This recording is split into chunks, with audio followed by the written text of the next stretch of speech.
नमस्कार दोस्तों, स्वागत है आपका आपके अपने YouTube channel exam Guru tips and tricks में। रेलवे ग्रुप डी परीक्षा एग्जाम डेट की बात करें तो जुलाई लास्ट तक या अगस्त में आपके एग्जाम होने हैं। अब ये मत कहना कि सर जी एग्जाम कौन कराएगा, वेंडर का सिलेक्शन तो हुआ नहीं।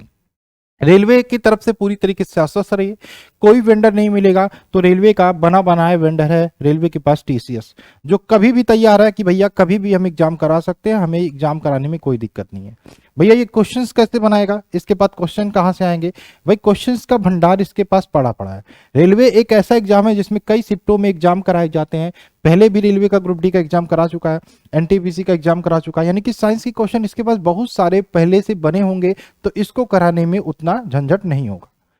हम टॉपिक की बात करें साइंस यानी कि विज्ञान में किस प्रकार से आप 25 में 25 कर सकते हो, क्या इन तीनों बुक्स की बात करें, स्पीडी पब्लिकेशन की बुक्स हो या लूसेंट की बुक हो या फिर ये हमारी ये बुक मैंने तब ली थी एनसीईआरटी हिस्ट्री की, जब मैं साइंस की नोट्स बना रहा था।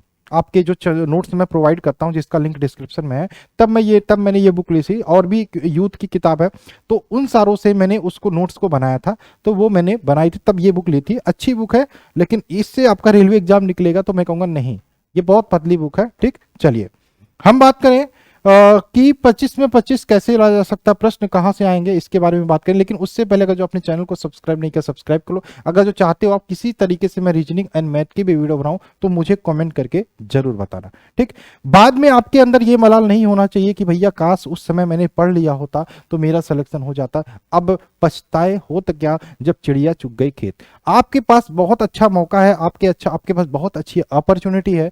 किस प्रकार से मैं ये बोल रहा हूँ, देखो भाई मैं मोटिवेट करने के लिए डेली डेली चीजें करता हूं। ठीक, एक बात ध्यान रखना, और ये 8-10 मिनट आप जो भी यहां पे देते हो, ये कहीं ना कहीं यहां से आप कुछ लेके जाते हो, कुछ ना कुछ सीख के जाते हो। दिल से बोलना और कमेंट करके बताना। ठीक, चलिए साइंस आपका 25 क्वेश्चन आपके आएंगे, 25 इंपॉर्टेंट क्वेश्चन देगा।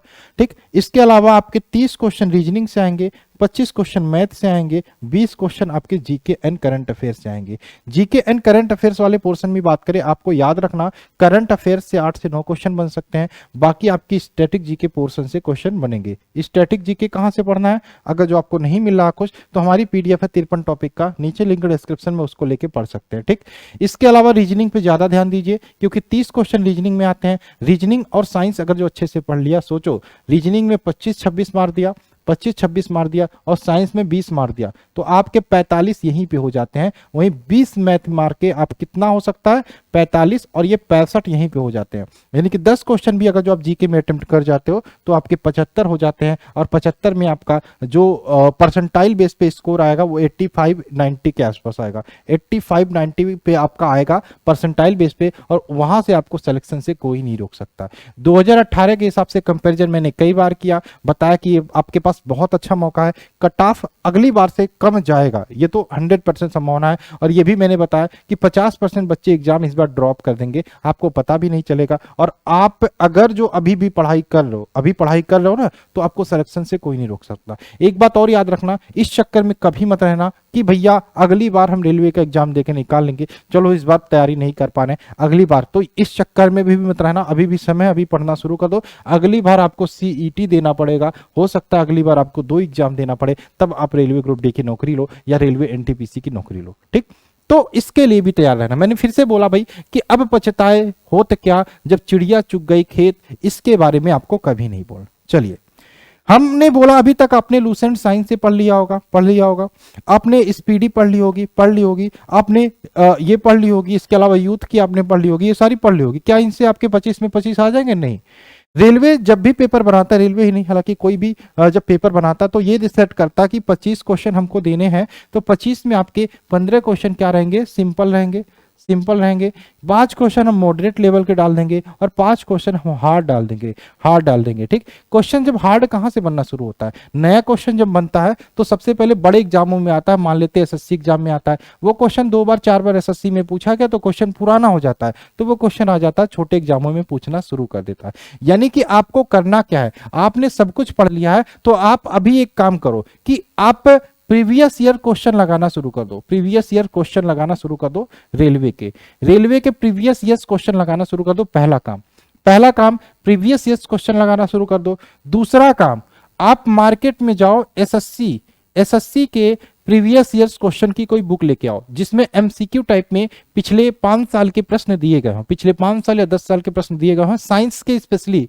पूरी कंप्लीट जीके मत लेना, सिर्फ साइंस की अगर जो मिलती है, मान लो घटना चक्र की मिलती है, किसी भी मिलती है, किसी भी पब्लिकेशन की, जिसमें पिछले 10 साल के साइंस के प्रीवियस ईयर्स के क्वेश्चन दिए गए एसएससी की, तो आप उसको ला के उसको 2-2 3-3 चैप्टर डेली एमसीक्यू लगाना शुरू कर दो। यहां से आपको बहुत बेनिफिट होगा। 2-3-4 क्वेश्चन जो आपके कम हो रहा है वो भी परफेक्टली होना शुरू हो जाएंगे। न्यूमेरिकल के लिए आश्वस्त रहना, 2 क्वेश्चन ज्यादा से ज्यादा आएगा न्यूमेरिकल, इससे ज्यादा नहीं आएगा। और जब भी साइंस आप पढ़ना तो ये बात आपके दिमाग में रहना चाहिए कि फिजिक्स से आपके 8 से 9 क्वेश्चन बन सकते हैं, बायोलॉजी से आपके 10 क्वेश्चन बन सकते हैं, और केमिस्ट्री से 5 से 6 क्वेश्चन बन सकते हैं। यही आपका पैटर्न रहेगा। फिजिक्स से 8 से 9 क्वेश्चन, बायोलॉजी से 10 क्वेश्चन, साइंस और केमिस्ट्री से 5 से 6 क्वेश्चन। ये सारी चीजें आपको ध्यान में रखा करना है। ठीक, आप जब प्रीवियस ईयर्स क्वेश्चन लगाओगे तो आपको एक खुद ब खुद आंकड़ा निकलेगा टीसीएस भाई केमिस्ट्री से कहां से बार बार क्वेश्चन पूछता है। मेटल नॉन मेटल से, आपका पीरियोडिक टेबल से, आपके जो धातु हैं उससे पूछता है,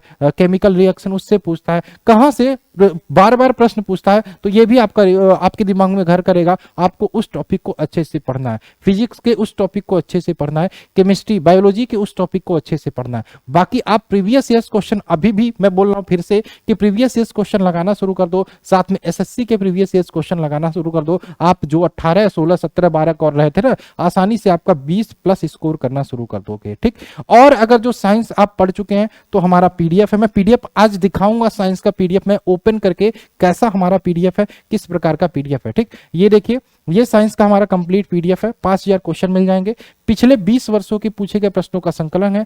चैप्टर वाइज आपको मिलेगा, फिजिक्स केमिस्ट्री बायोलॉजी अलग अलग। आप आसानी से कभी भी 5 मिनट 10 मिनट टाइम मिलता है तो पीडीएफ खोल के यहां से पढ़ सकते हो। ठीक, 500 क्वेश्चन एक्स्ट्रा आपको इसमें देखने को मिल जाते हैं, स्पेशली केमिस्ट्री और बायोलॉजी में। ठीक, ये हमारी मैथ, जिनका भी मैथ वीक है, मैं 100% गारंटी के साथ बोलता हूं कि इस 500 क्वेश्चन के पीडीएफ में से 15 से 16 क्वेश्चन यहां से फंसने वाले हैं। तो रेडी रहो, इसको भी लगाना शुरू कर दो। चलिए आइए हम बात कर लेते हैं हमारे पीडीएफ के बारे में। जो साइंस की पीडीएफ है मैं आपको दिखा देता हूं, वहां से भी पढ़ना है। और जो भी चीजें मैंने बताई कि भैया एसएससी की बुक लगाना शुरू कर दो, एसएससी की बुक लगाना शुरू कर दो, वहां से आपको बेनिफिट होगा, फायदा होगा। ठीक, बाकी और भी कोई दिक्कत होती है तो आप हमसे कमेंट करके बता सकते हो। ठीक, 100% करना है तो आपको पढ़ना पड़ेगा, ये सारे काम करना। ये देखो फिजिक्स का मैंने खोला पीडीएफ, इसमें फिजिक्स केमिस्ट्री बायोलॉजी तीनों मिल जाएंगे। फिजिक्स का टोटल चैप्टर वाइज है, पहले चैप्टर से मैंने कितने क्वेश्चन ऐड किए देखे, सारे क्वेश्चन इंपॉर्टेंट है कि नहीं, सारे क्वेश्चन मैंने पहले चैप्टर से हमने टोटल कितने क्वेश्चन, 30 क्वेश्चन ऐड किए हैं पहले चैप्टर में फिजिक्स में, ये आपको पढ़ना है।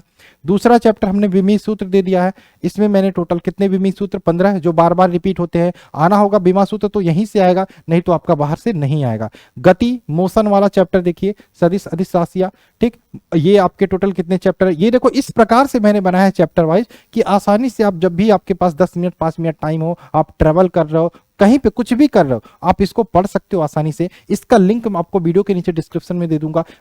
बुक लेने से मत घबराइए, अगर जो आपको लगता है कि इससे आपका सिलेक्शन हो सकता है तो कोई दिक्कत नहीं है, 50-60 रुपए लग जा रहा है, उससे कोई फर्क नहीं पड़ना चाहिए आपको। लेकिन बाद में ये मत कहना कि अब पछताए होत का चिड़िया चुग गई खेत, मुझे ये काम कर लेना चाहिए था। ठीक, तो बाद में ये पछतावा नहीं रहना चाहिए आपके पास, बाद में ये मलाल नहीं रहना चाहिए। ठीक, मैंने बोला, मैंने सोचा कि आज भाई दिखाई देते हैं बच्चों को किस प्रकार से हमारा पीडीएफ है, किस प्रकार से चीजें हैं। ये देखो केमिस्ट्री यहां से शुरू हो जाती है, ये नहीं फिजिक्स ही है, लास्ट चैप्टर चल रहा है। ठीक, यहाँ पे आगे हमारी केमिस्ट्री भी शुरू हो जाएगी। ये फिजिक्स का लास्ट चैप्टर चल रहा है, यहाँ पे देखो ये केमिस्ट्री के क्वेश्चन यहाँ पे आ गए, ये केमिस्ट्री के क्वेश्चन आ गए। केमिस्ट्री और बायोलॉजी में लास्ट में, ये तो मैंने चैप्टर वाइज करा है, इसके अलावा 500 क्वेश्चन एक्स्ट्रा जो मोस्ट रिपीटेड मोस्ट पूछे गए हैं उसको भी मैंने इस पीडीएफ में डाल दिया। बाकी आप समझदार हो, आप चीजों को पढ़ते हो तो आपको पता चल गया होगा कितना इंपॉर्टेंट पीडीएफ है। इसी तरीके से मैथ का भी पीडीएफ मैंने बनाया है। अगर जो आप कहोगे सर मैथ का भी दिखा दीजिए कैसा है कैसा नहीं है, तो कल मैं मैथ का भी दिखा दूंगा और मैथ का भी वीडियो बना के आपको बता दूंगा क्या चीजें कैसे करनी चाहिए। तो आई होप आप चीजों को समझ गए होंगे, साइंस को कैसे कहां से पढ़ना है। न्यूमेरिकल की बात करें, न्यूमेरिकल आपको मत नहीं पढ़ना, मैं फिर से बोला न्यूमेरिकल नहीं पढ़ना। क्यों न्यूमेरिकल नहीं पढ़ना? क्योंकि जब आप प्रीवियस ईयर क्वेश्चन लगाओगे, प्रीवियस ईयर क्वेश्चन लगाओगे तो वहां पे आपको न्यूमेरिकल मिलेगा, तो वहां से आप न्यूमेरिकल कर सकते हो, वहीं से आपके न्यूमेरिकल आपके एग्जाम में आ जाएंगे। बाकी एक्स्ट्रा न्यूमेरिकल तैयारी करके नहीं पढ़ना, जो प्रीवियस ईयर क्वेश्चन लगाना शुरू कर दो, जो पिछले आपके एएलपी के एग्जाम हुए, पिछले ग्रुप डी के एग्जाम हुए हैं, पिछले आपके एनटीपीसी के एग्जाम हुए, सीबीटी 1 सीबीटी 2, सारे साइंस के क्वेश्चन लगा डालो और एसएससी के प्रीवियस 10 ईयर के क्वेश्चन लगा डालो। बस इतना ही करो अभी का आगे का काम। और ये वाली पीडीएफ लेके पढ़ना शुरू कर दो, पीडीएफ लेके रटना शुरू कर दो। पीडीएफ पढ़ते रहोगे तो आपका कुछ भी भूलेगा नहीं, बाकी सारी चीजें रिवीजन रहेगी। ठीक, तो आई होप आपको ये वीडियो पसंद आई होगी। वीडियो अच्छा लगा लाइक करना मत भूलना। साथ में मिलते हैं शुरू में। बाय बाय, जय हिंद, जय भारत।